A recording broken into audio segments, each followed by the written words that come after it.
صل على سيدنا محمد وعلى آله وصحبه ومن تبعهم بإحسان إلى يوم الدين. سبحانك لا علم لنا إلا ما علمتنا إنك أنت العليم الحكيم. Alhamdulillah, syukurillah, masih diberikan oleh Allah Subhanahu wa taala kesempatan kita bisa bertemu, silaturahim, sama-sama kita belajar dan mempersiapkan diri untuk menyambut bulan suci Ramadan. Tidak terasa begitu berjalan waktu. Perpisahan dari bulan suci Ramadan, sebentar lagi menyambut bulan suci Ramadan. Kalau 1 tahun sudah berlalu, kira-kira 30 hari Ramadan bagaimana? 1 tahun sudah begitu luar biasa cepat. Dan ini menjadi bagian dari umur kita. Bertambah 1 tahun, berlalu 1 tahun, berarti akan melangkah lebih dekat kepada kematian.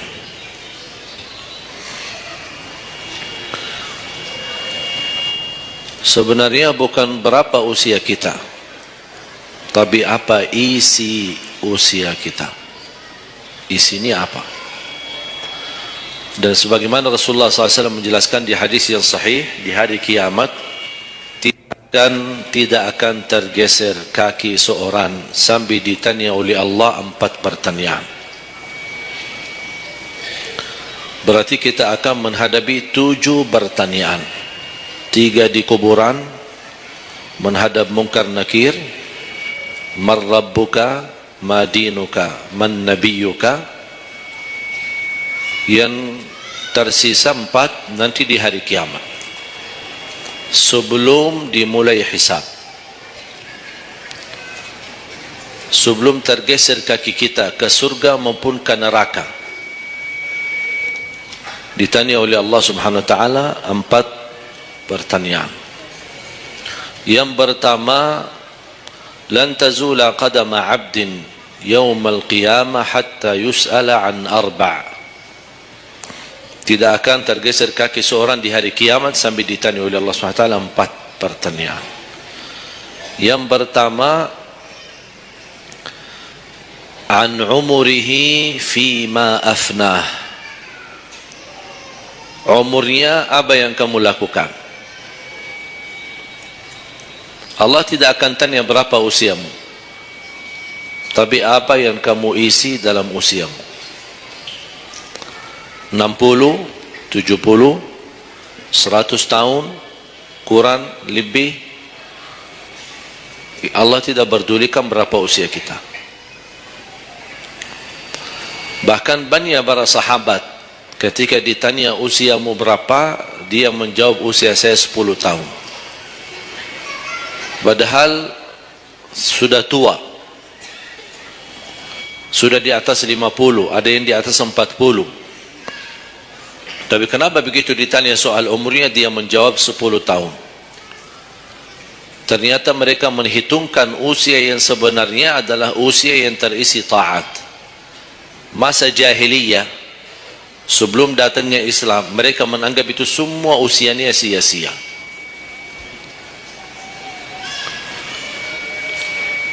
Berarti kalau ada orang muslim tidak salat sama sekali sampai usia 50 tahun, semua usianya sia-sia. Karena tidak ada ibadah satupun yang diterima kalau tidak pernah salat. Biarpun dia haji setiap tahun, puasa setiap Ramadan, dia bersedekah, berinfak setiap hari, tapi tidak pernah salat 5 waktu sama sekali, sia-sia amalannya. Karena pertama yang akan dihisab oleh Allah salatnya. Kalau salat itu beres, baru akan ditanya yang lain. Kalau salatnya tidak ada, Allah tidak perlu bertanya yang lain. Makanya saya selalu berkata, khususnya para pemuda-pemudi, seberapapun dosamu, jangan tinggalkan salat. Sebesar apapun dosamu, jangan tinggalkan salat. Karena salat itu ibadah yang langsung menyambungkan kita sama Allah, tali hubungan kita sama Allah. Kalau tali hubungan kita sama Allah terputus, tidak ada tali yang bisa sambung lagi.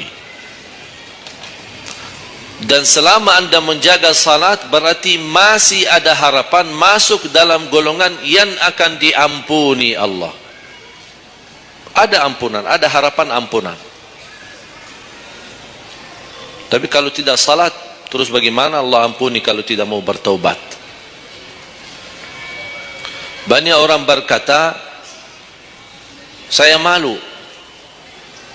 Atau dia merasa ada bisikan di hatinya, buat apa lo salat? Ngapain? Perilaku kamu aja tidak benar, sama orang tua aja tidak benar, dosamu tidak pernah henti-henti, percuma salat, tidak usah. Itu ingat bisikan syaitan. Karena syaitan ingin semuanya sekali-kali rusak. Kalau berbakti baik belum sempurna, masih banyak dosa maksiat, banyak kerusakan yang lain, tapi masih terjaga salatnya, ada harapan diampuni dosanya. Jangan sampai syaitan berhasil menggoda kita sekalian tidak salat. Oh, sudah hancur, sudah rusak yang lain, ditambah lagi parah, tinggalkan salat. Atau ada orang taubat, selama dia tidak salat, lancar, beres, aman, tidak ada apa-apa. Begitu dia taubat, dia merasa sedih, menyesal, dia mulai menjaga salatnya. Hilang motornya, kehilangan kerjaannya, diuji sama Allah SWT dalam rumah tangganya. Setan datang, coba kamu aja dulu biasa-biasanya tidak pernah ada ujian, begitu anda mulai salat ada ujian. Ngapain? Udah berhenti aja salat, nanti kembali beres. Berhenti salat. Pas begitu dia keluar masih kehilangan motor. Ya Allah, gimana? Saya selama ini tidak pernah salat, tidak pernah hilang motor. Begitu saya mulai salat malah hilang motor saya. Datangnya setan di situ. Coba kalau kamu tidak salat, tidak bakal hilang motornya. Akhirnya dia merasa nyesal, dia berhenti. Berarti niatnya bukan taubat. Niatnya salat, ya Allah mohon aku salat tapi Allah jaga motor aku ya. Nah, itu niatnya. Bukan salat karena Allah, tapi salatnya karena terjaga motornya. Itu beda niat. Berarti ketika kita berlaku ibadah, melakukan sesuatu ibadah, tapi ada ujian yang masuk, jangan anda salahkan ibadahnya, tapi salahkan niatmu. Ada apa dalam niatmu? Pasti ada salah niat.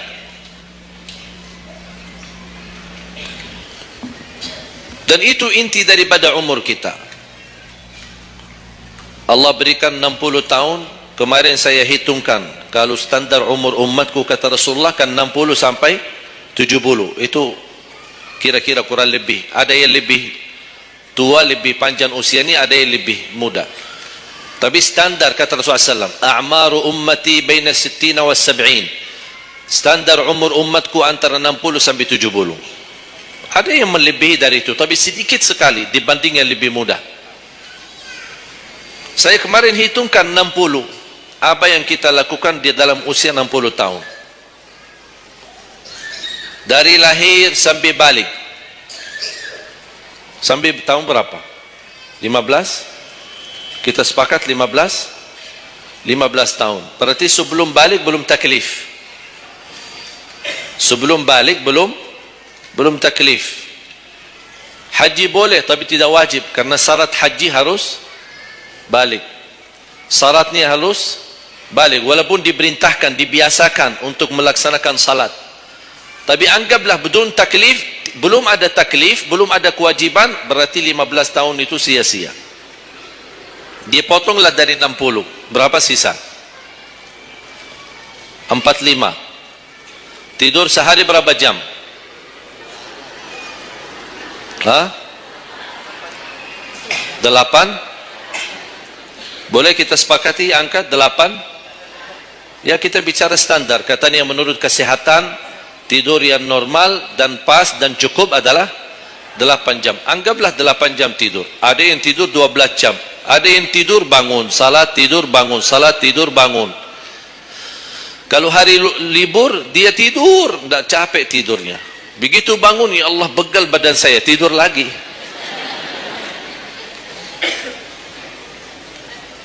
Saya hitungkan 8 jam. 8 jam dalam sehari berapa kalau dibagi? Dalam sehari. Sehari berapa jam? 24 jam. 8 bagiannya berapa jadinya? Sepertiga. Sepertiga sehari tidur. Sepertiga 60 tahun berapa? 20. 20 tahun ngapain? Tidur. 20 tahun cuman kerjaannya tidur. Mulai dari 8 jam. Coba, memang terlihat angkanya tidak terlalu besar. Tapi kalau dihitung dalam usia 60 tahun, 20 tahun tidur. Ditambah 15 belum taklif, jadi 35. Tersisa berapa dari 60?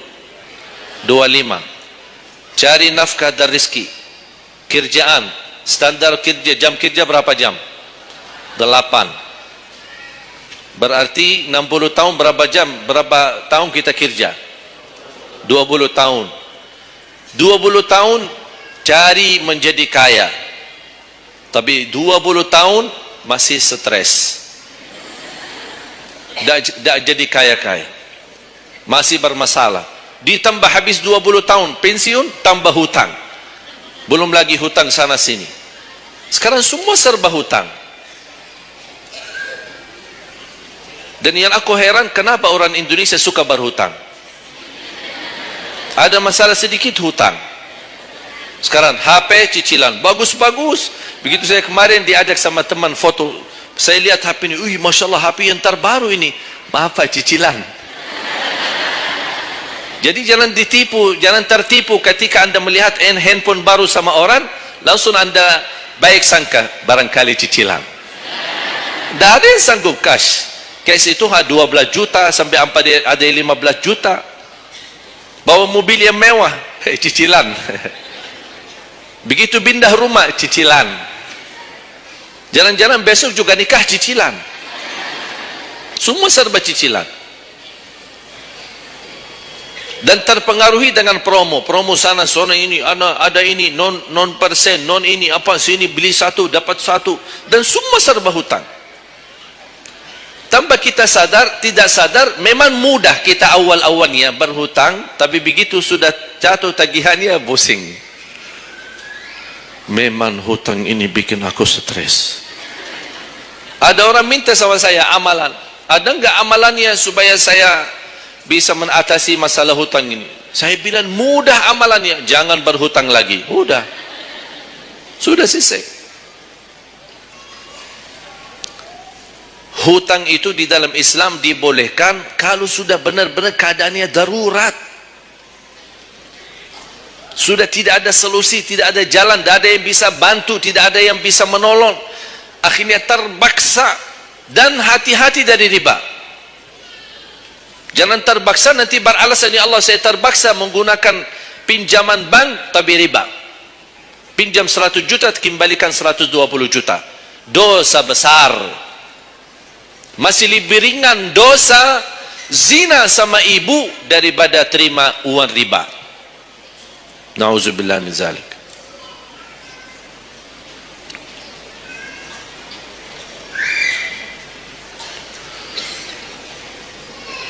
Dua 20 tahun cari kerja. Tadi berapa yang tersisa? 25 kan? Berarti yang tersisa berapa? Saya belum bicara ibadah Bapak Ibu. 20 tahun tidur, 20 tahun cari dunia, 15 tahun masih belum taklif, tersisa 5 tahun. Saya hitung dalam 60 tahun bagi orang yang rutin menjaga salat 5 waktu. Tahu enggak hasil hitungan saya dapat berapa? Anda jaga salat selama 60 tahun itu menghasilkan ibadah cuma 2 tahun 7 bulan. total salatmu dalam 60 tahun 2 tahun 7 bulan. Karena salat 5 waktu berapa? Tidak sampai 1 jam.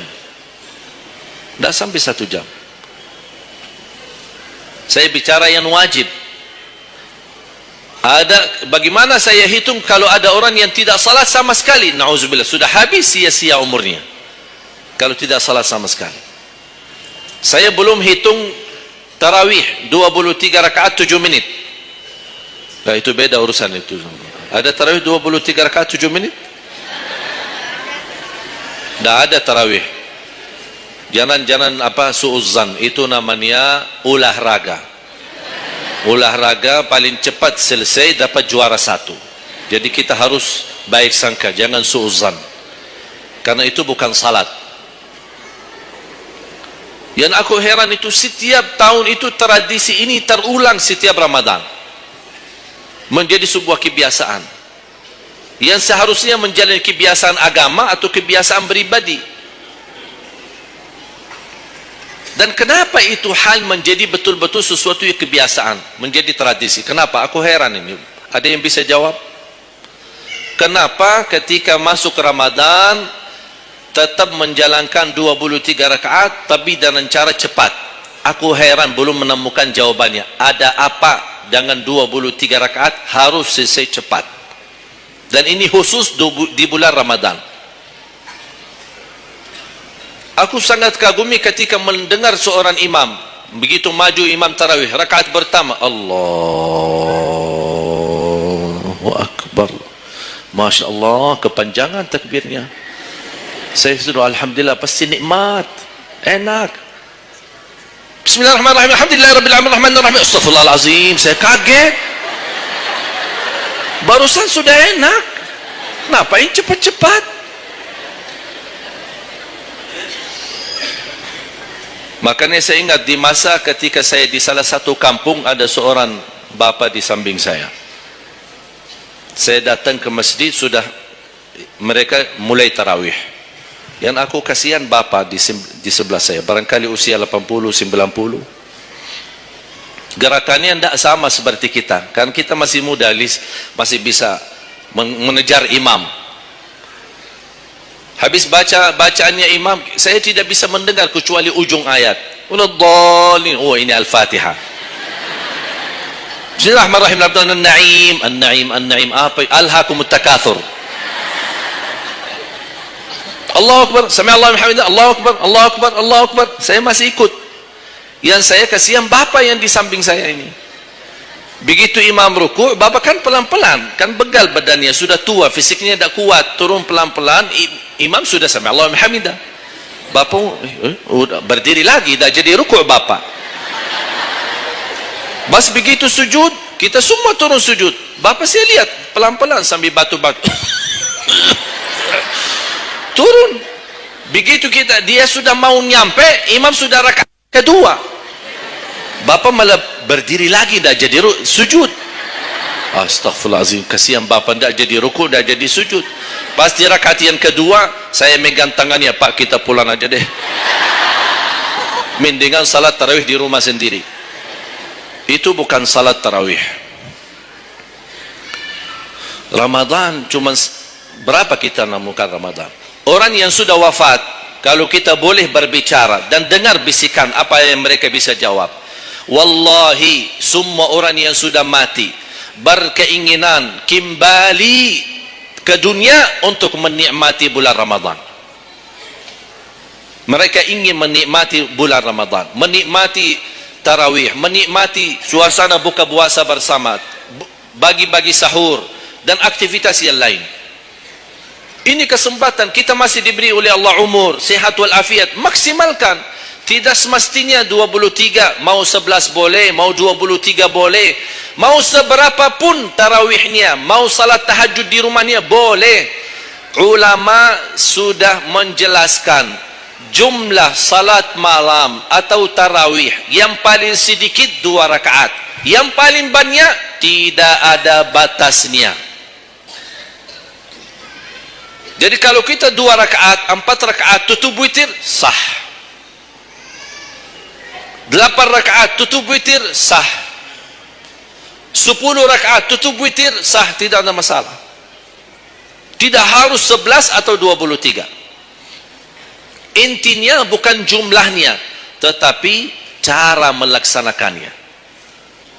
Apalagi kalau bacaan imam bagus, fasih, jelas hurufnya.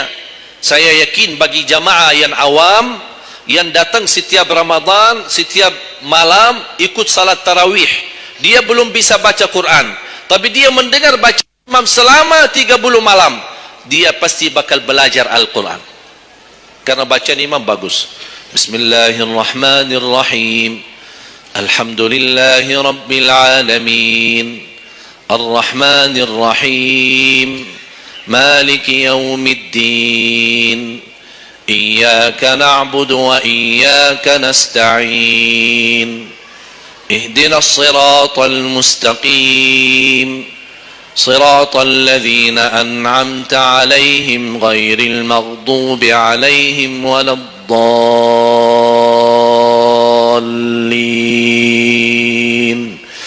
Amin. Kalau tidak dapat manfaat mengikuti salat tarawih di belakang imam yang bacaannya fasih selama 30 hari, anda cuma dapat benarkan bacaan Al-Fatihah, wallahi nikmat, syukur. Selama 30 malam anda cuma dapat membenarkan bacaan Fatihahmu, sudah luar biasa. Tidak usah bicara ayat yang lain, hanya Al-Fatihah saja. Kenapa? Tidak sah salat kita tanpa Al-Fatihah. Kata Imam Nawawi, di dalam suratul Fatihah ada 14 tasdid. Ada 14 tasdid. Hurufnya yang ditekan. Ada 14. Tertinggal satu, batal salatnya. Dan Imam Nawawi berikut mazhab Syafi'i. Makanya jamaah sekalian, wajib hukumnya belajar Al-Fatihah, bukan sunnah. Wajib hukumnya belajar surat Al-Fatihah. Perbaiki, benarkan bacaanmu.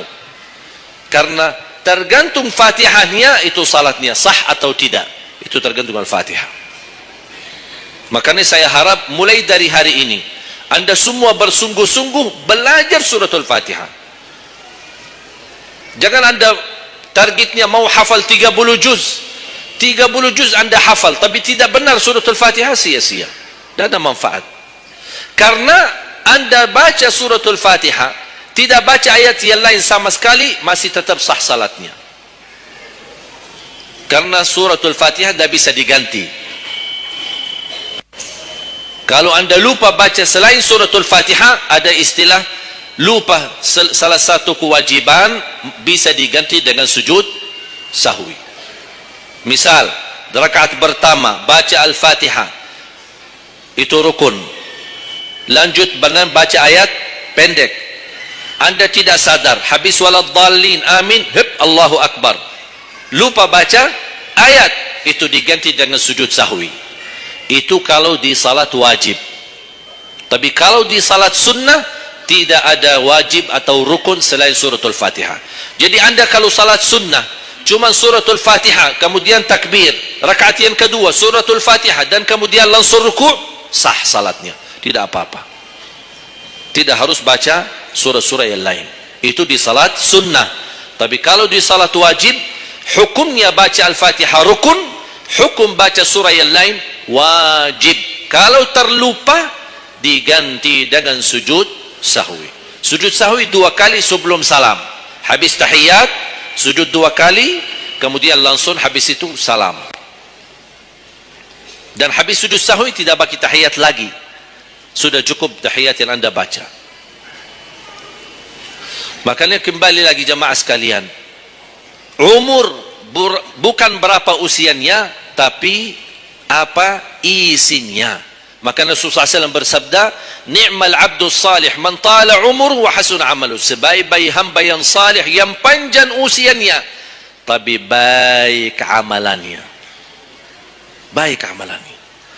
Bulan Syaban ini sekarang tersisa kurang lebih 14 atau 16 hari. Rasulullah SAW punya kebiasaan puasa Sya'ban full. Sambil kata Siti Aisyah, tidak pernah aku melihat Rasulullah puasa 1 bulan penuh selain bulan Ramadan sebagaimana di bulan Sya'ban. Penuh dia Rasulullah SAW. Bukan nisfu. Setiap datangnya Sya'ban ditanya nisfunya. Mana nisfu Sya'ban? Nisfu. Full Sya'ban. Puasa saja. Di awal boleh, di tengahan boleh, di akhir boleh. Yang tidak boleh, yang tidak pernah puasa Sya'ban, pas begitu berakhir, mau mendekati Ramadan, seminggu terakhir atau 10 hari terakhir, itu ada sebagian ulama berkata makruh. Kalau sudah 2 hari terakhir bulan Sya'ban, anda tidak pernah ada puasa sebelumnya, itu dianggap oleh ulama haram. Apalagi kalau sudah jatuhnya di hari keraguan, hari ragu-ragu, kemungkinan ini bisa hari terakhir, kemungkinan bisa masuk Ramadan, isbat Ramadan. Termasuk ibu-ibu dan jamaah sekalian yang masih punya hutang, segera lunasi hutangnya. Jangan begitu sudah mendekat puasa, anda punya hutang 7 hari, tersisa bulan Ramadan 5 hari. Syekh, apa? Aku punya hutang 7 hari, sedangkan yang tersisa bulan Ramadan itu tinggal 5 hari lagi mau masuk Ramadan. Aduh, 1 tahun dah pernah tanya. Begitu sudah mepet baru cari jawabannya. Itu karena hukuman nanti. Tetap diganti puasa yang dari tahun yang lalu. Tetap bayar hutangnya dan kena denda setiap hari, kena fidyah. Jadi seandainya anda masih punya hutang dan masuk Ramadan, anda belum lunasi, tetap hutang itu terbawa nanti. Pas habis Ramadan, anda punya kewajiban bayar hutang. Tapi karena anda tunda, mundurkan sampai masuk Ramadan, anda punya kena denda.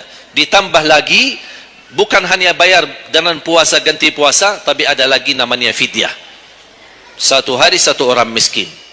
Diberikan kecukupan makanan. Makanya kembali lagi, yang punya hutang segera lunasi hutangnya. Masih ada kurang lebih 15 atau 16 hari. Jangan sia-siakan umurmu. Yang kedua, pertanyaan Allah Subhanahu wa taala, wa an syababihi fima ablah. Usia mudahmu, apa yang kamu berjuangkan? Apa yang kamu lakukan? Pertanyaan saya kepada jamaah, usia muda apakah bukan usia dari umur? Bukan sesuatu dari umur? Usia muda bukan sebagian dari umur? Dari total umur? Bukan. Dari total umur. Tapi kenapa Allah bertanya soal umur secara total dan ditanya lagi soal usia mudamu? Kenapa? Padahal kan sudah cukup Allah tanya tentang umurmu, ditanya lagi tentang usia mudamu. Kenapa 2 kali ditanya? Allah tidak mencukupi dengan pertanyaan umur, total umur kita, tapi Allah menambahkan lagi, itu menjadi beban bagi seorang pemuda. Allah bukan akan tanya total usia umurmu, tapi akan Allah tambah lagi pertanyaannya, apa yang kamu lakukan di usia mudahmu? Usia muda itu sangat, menurut saya sangat sensitif. Anak muda yang taat, istiqomah di sisi Allah lebih baik daripada yang tua yang taat.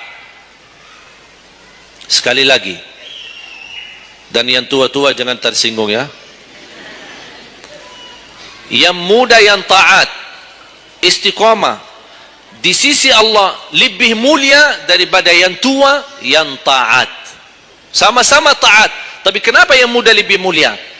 Karena godaannya lebih besar.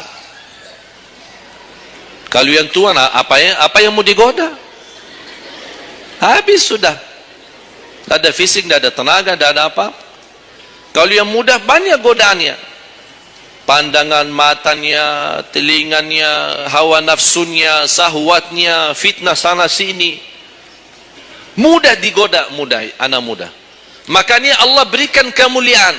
Bahkan salah satu hadis yang sahih, Di hari kiamat semua di bawah matahari, cuma 7 golongan yang di bawah naungan Allah. Di antaranya wasyabun nasha'a fi ta'atillah, seorang pemuda yang menjaga diri dalam bertaat kepada Allah. Dia dapat keistimewaan di hari kiamat bersama pemimpin yang adil, bersama seorang laki-laki yang tergantung dengan masjid berapapun usianya, ditambah lagi seorang pemuda yang bisa menjaga diri dalam bertaat kepada Allah Subhanahu wa taala. Dan kalau kita baca sejarah ulama, semua berjuang untuk agama semuanya muda, tak ada yang tua. Bilal bin Rabah seorang pemuda, Abdullah bin Mas'ud penghafal Al-Quran seorang pemuda, Abdullah bin Umar seorang pemuda, dan banyak yang lain. Muhammadul Fatih yang membebaskan Konstantinia dan memperjuangkan Islam menjadi panglima, masih di bawah usia 21 tahun. Dan banyak sejarah-sejarah. Imam Syafi'i masih sangat muda, bahkan meninggal dunia masih dalam keadaan masih sangat muda, belum sampai usia 50-an tahun. Dan banyak yang lain. Makanya pengaruh dah bahkan taruhan besar bagi umat Islam itu tergantung pemuda.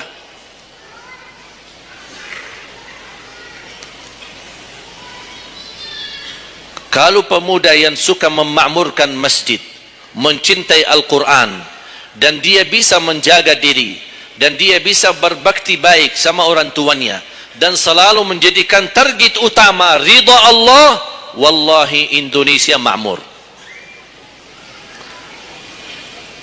Kalau pemudanya jauh dari masjid, sibuk hanya bacaran, dan dia meninggalkan salatnya, jauh dari hal-hal yang baik, justru dia jatuh dalam narkoba dan berkali macam-macam dosa dan maksiat, hancurlah negeri Indonesia. Indonesia tergantung pemuda. Maaf, bukan tergantung para tua, tergantung pemuda.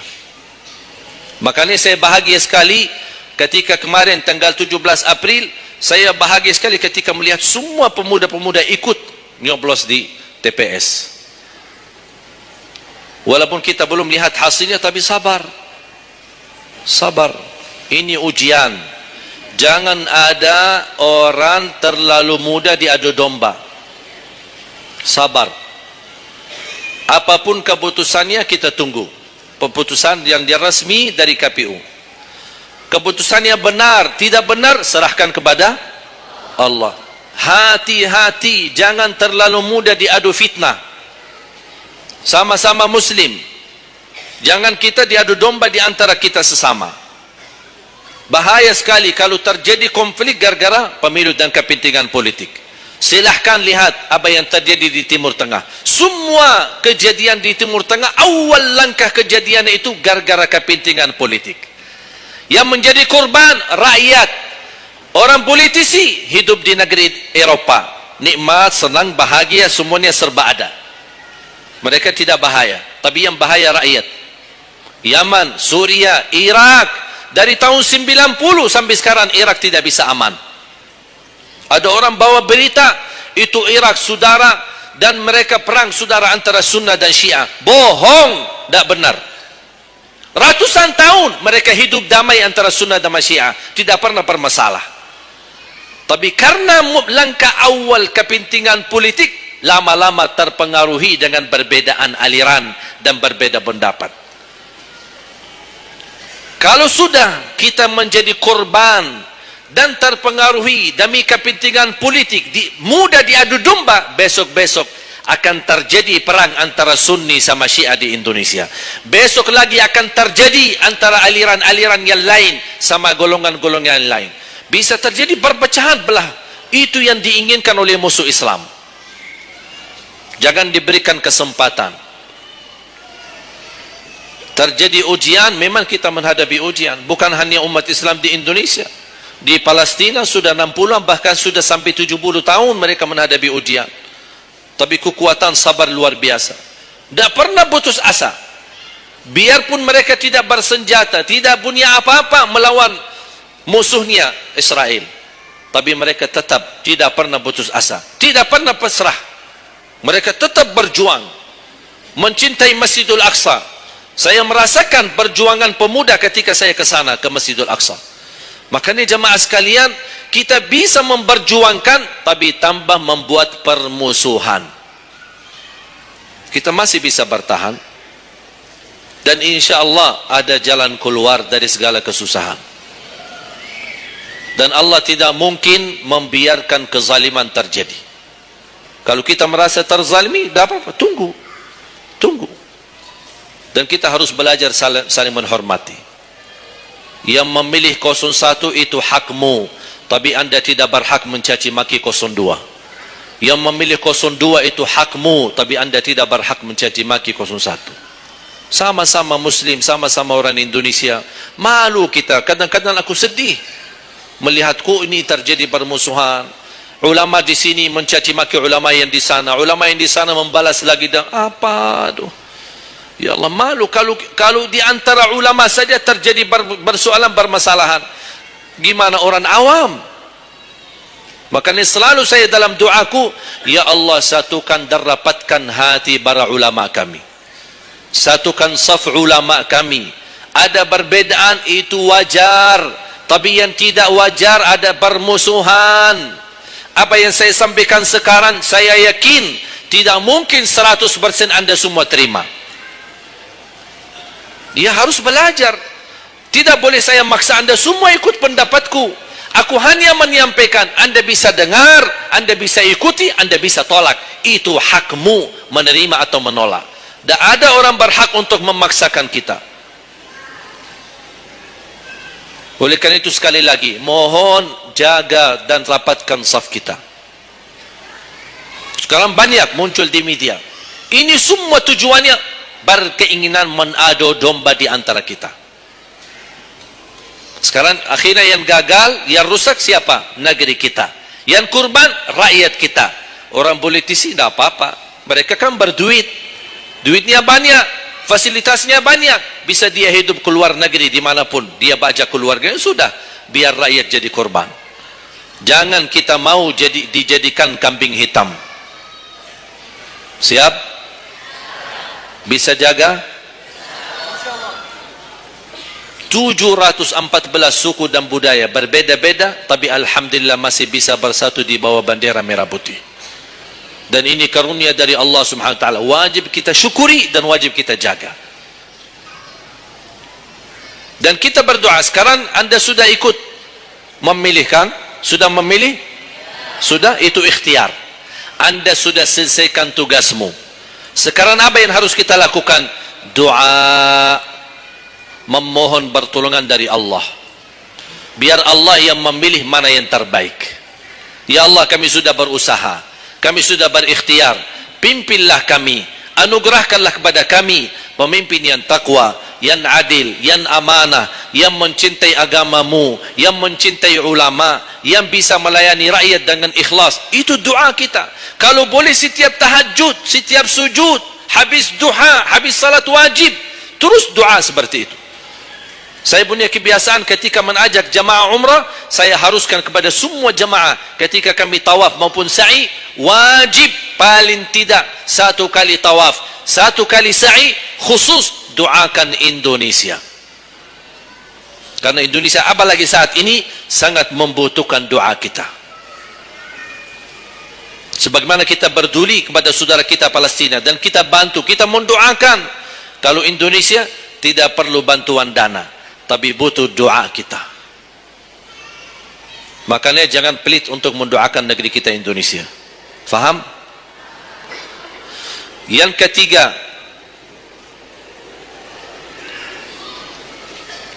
wa an ilmihi wa an malihi min aina iktasabah wa fima anfaqah. Pertanyaan yang ketiga yang akan ditanyakan oleh Allah, hartamu dari mana dan ke mana. Oh, bahaya ini. Kadang-kadang ada orang sumber dananya halal, tapi pengeluarannya bebas. Semuanya boleh. Itu bertanggung jawabannya. akan ditanya oleh Allah, dari mana dan kemana. Allah sudah kasih kan, itu dari mana datang, anda harus memberi jawaban yang benar. Dan kemana anda infakkan. Dan ingat, halaluha hisab wa haramuha azab. Harta yang halal bakal dihisab. Sekarang banyak orang salah faham. Orang fikir kalau ada harta yang haram akan dihisab oleh Allah. Tidak. Yang dihisab bukan yang haram, tapi yang halal. Dari mana dan kemana. Terus yang haram gimana? Ngapain? Diazab. Anda sudah tahu itu haram, tapi anda lakukan, Allah tak perlu tanya lagi kenapa anda lakukan. Allah pergi langsung diazab. Na'udzubillah min zalik. Hati-hati. Oleh karena itu bahagia kata Rasulullah SAW, seorang yang mulia, yang Allah berikan kekayaan, diberikan kemampuan, tapi dia bisa menggunakan dengan sebaik-baiknya. Ni'mal malus salih indal abdi salih. Sebaik-baik harta yang halal di tangan hamba yang salih. Itu termasuk harta yang terbaik. Kenapa yang terbaik di tangan orang yang salih? Karena orang salih tidak mungkin salah guna. Dia sudah jaga sumber, dia juga pengeluarannya jelas. Untuk kebutuhan keluarga, tidak mubazir, tidak berlebih-lebihan. Katanya halal, berarti bebas belanja. Tidak bebas. Islam tidak menanjurkan seperti itu. Anda boleh ambil kebutuhanmu, tapi jangan berlebih-lebihan. Mohon maaf, coba sekarang tanya ibu, tanya diri sendiri masing-masing. Berapa macam baju di lemari kita? Sudah, mohon maaf, dah usah bahas yang lalu. Terlanjur belanja karena ibu merasa tidak tidak tega, merasa keberatan kalau setiap acara itu aja yang dipakai. Pagi acara, besok siang pulang ganti. Siang malam ada acara lagi, ganti lagi. Karena merasa malu. Apalagi kalau ketahuan, bukan yang tadi pagi ini ya. Oh, ada beda warna. Memang sama model tapi beda warna. Malu karena orang-orang itu, apain kau? Makanya udahlah, terlanjur. Itu memang mohon maaf kebiasaan wanita. Tapi saya usulkan baju-baju yang sudah lama tidak dipakai, ngapain simpan?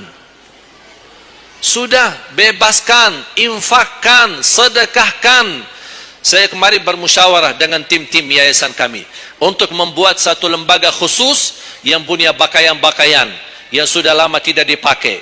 Apapun boleh, alat apa, meja, sofa, apa saja yang di rumah, karpet, yang bukannya sesuatu yang tak pernah dipakai, barang makanan, piring, sendok, apa saja, insyaallah kami bisa ditarik dan dikawal dan dikelola lagi, dikelola ulang, termasuk baju-baju. Kalau ada yang robek, ada yang ini, kita bisa jahit, kita bisa perbaiki dan kita sedekahkan.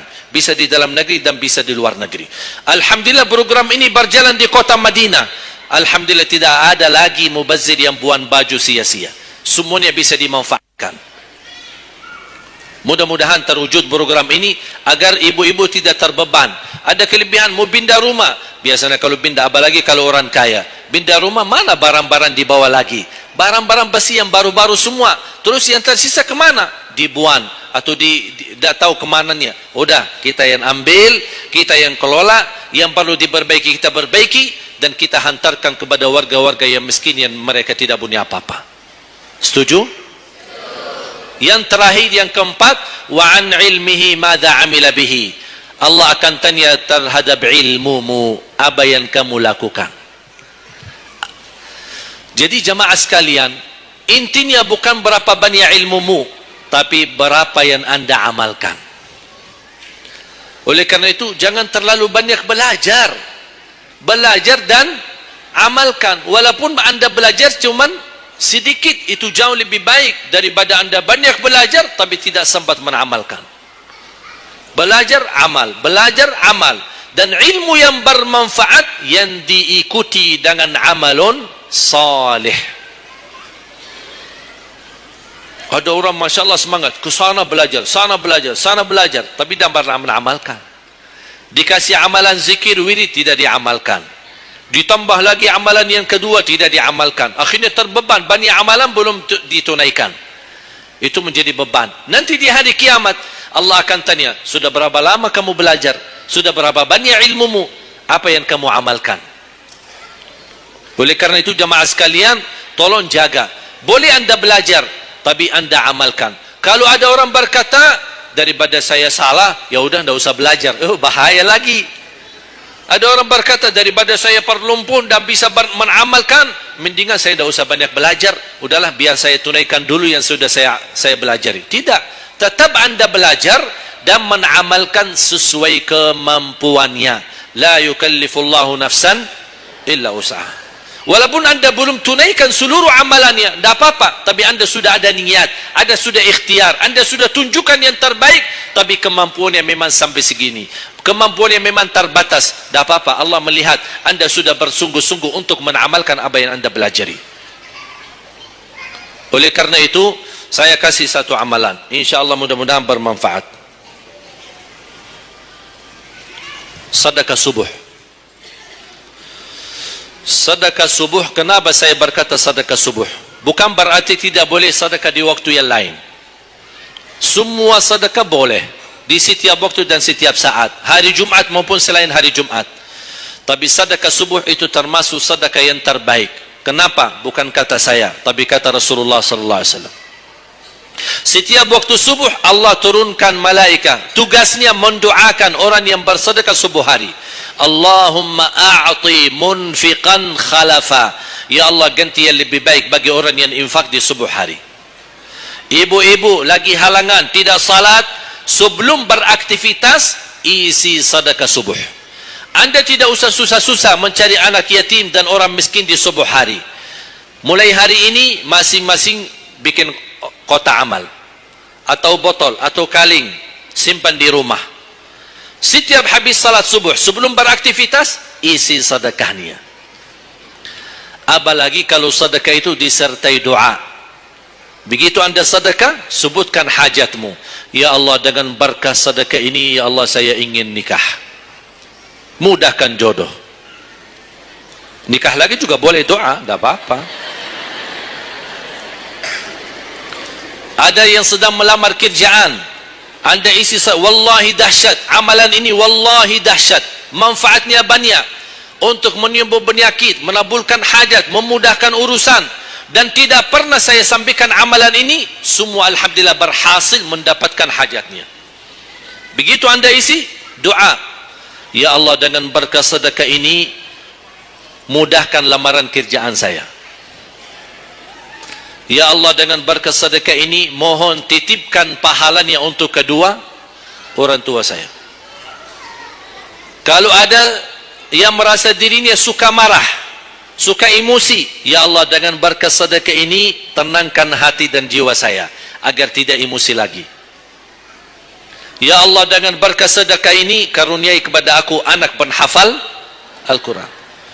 Bu, jamaah sekalian, saya berkeluarga 12 bersaudara, timnas.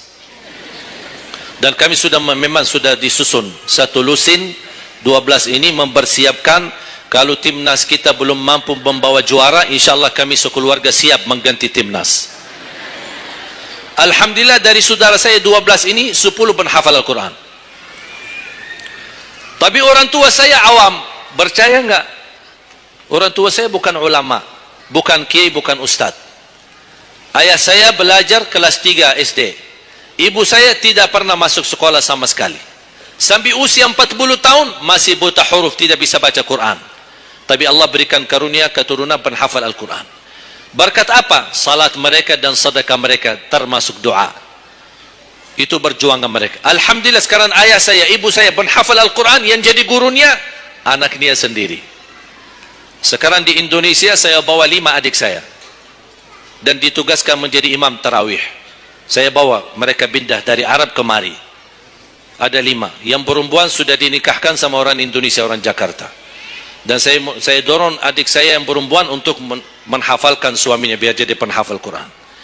Yang 4 laki-laki, ada yang 2 bawa istrinya masing-masing dari Arab, yang 2 lagi saya nikahkan di Indonesia. Sama orang Indonesia. Ada satu sama orang Sunda, satu sama orang Lombok. Jangan khawatir Bu, masih ada lagi.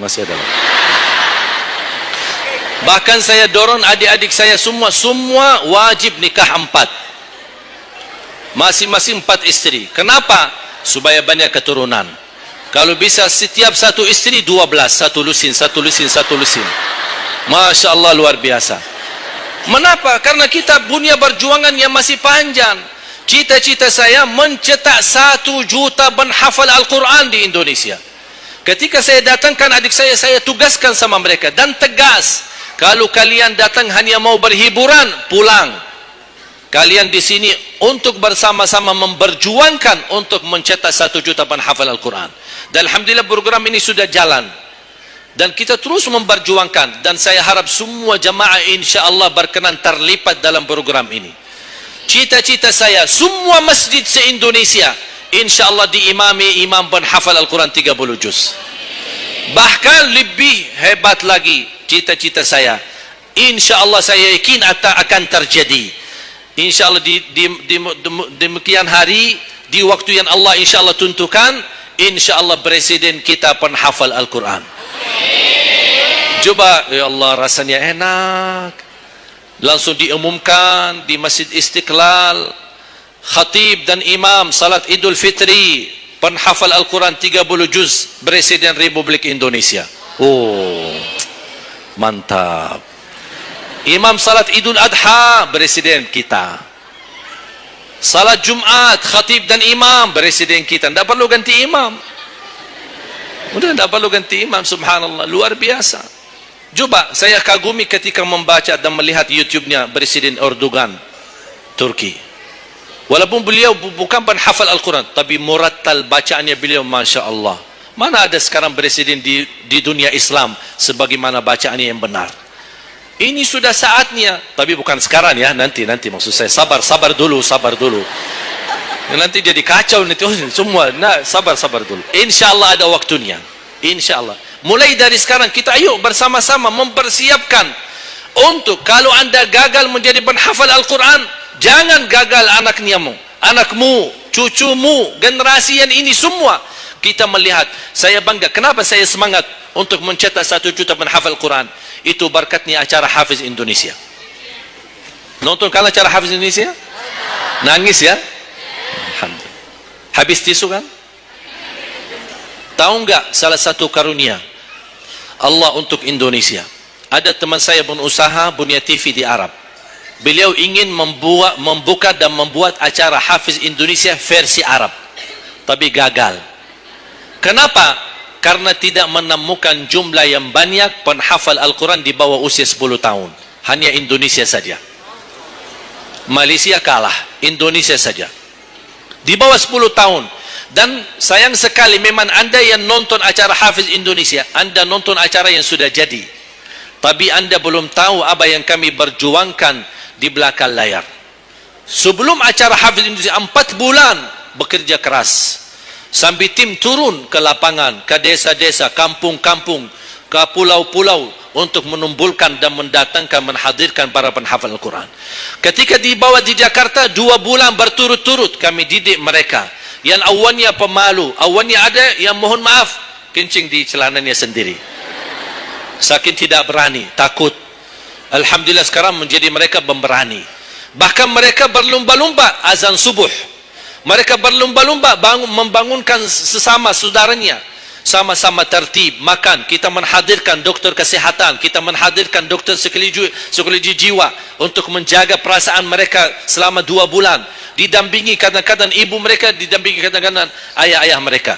Dan semua rata-rata sepakat orang tua mereka, tidak pernah kami merasakan bangga memiliki anak sebagaimana kami melihat perjuangan di Hafiz Indonesia.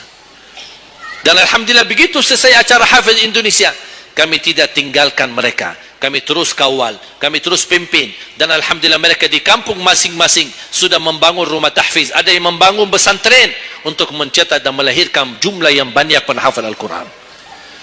Dan ini perjuangan luar biasa, tidak mudah. Berapa biaya yang dikeluarkan, dan mohon maaf belum ada sponsor yang bisa mensponsori kita dan membayar full untuk kita. Kita terus bekerja keras dan alhamdulillah masih Allah hantarkan kepada kita orang yang dermawan, orang yang baik, yang berduli dengan dan mencintai Al-Quran. Allah anugerahkan. Wallahi menurut saya saat ini, zaman ini, sedekah yang terbaik dan yang termulia, semua apapun yang terkait dengan Al-Quran, itulah yang termulia. Makanya boleh anda ketika anda bersedekah, jangan lupa disertai doa. Di antaranya anugerahkan ya Allah Indonesia menjadi negara Al-Quran. Tapi tolong fokus. Kalau anda isi sedekahnya, tolong disesuaikan. Jangan isi sedekahnya koin, teng, tapi doanya sampai terbit matahari. Tidak ada malunya. Kata Allah, koin-koin aja sedekahnya, doanya dah habis-habis. Hajatnya panjang, lebar. Malu kita. Bukan Allah tidak bisa. Allah maha bisa menabulkan hajat. Tapi kita malu sama Allah. Kok cuma bikin teng, ya Allah, ya Allah, ya Allah, panjang. Fokus. Kalau usulan saya, satu sedekah, satu hajat. Satu sedekah, satu hajat. Dan insyaAllah akan anda melihat manfaatnya. Mudah-mudahan semua yang hadir, insyaAllah menjadi keluarga besar 1 juta penghafal Al-Quran. 1 juta mencetak penghafal Al-Quran. 1 juta keluarga Al-Quran yang insyaAllah akan membangun generasi baru yang membawa Indonesia menjadi baldatun tayyibatun wa rabbun ghafur, dan di masa yang akan datang insyaAllah Indonesia menjadi lebih baik. Amin ya rabbal alamin. Barakallahu fikum. Terima kasih, semoga bermanfaat. Kurang lebihnya mohon maaf. Mungkin ada panitia ingin menyampaikan selanjutnya.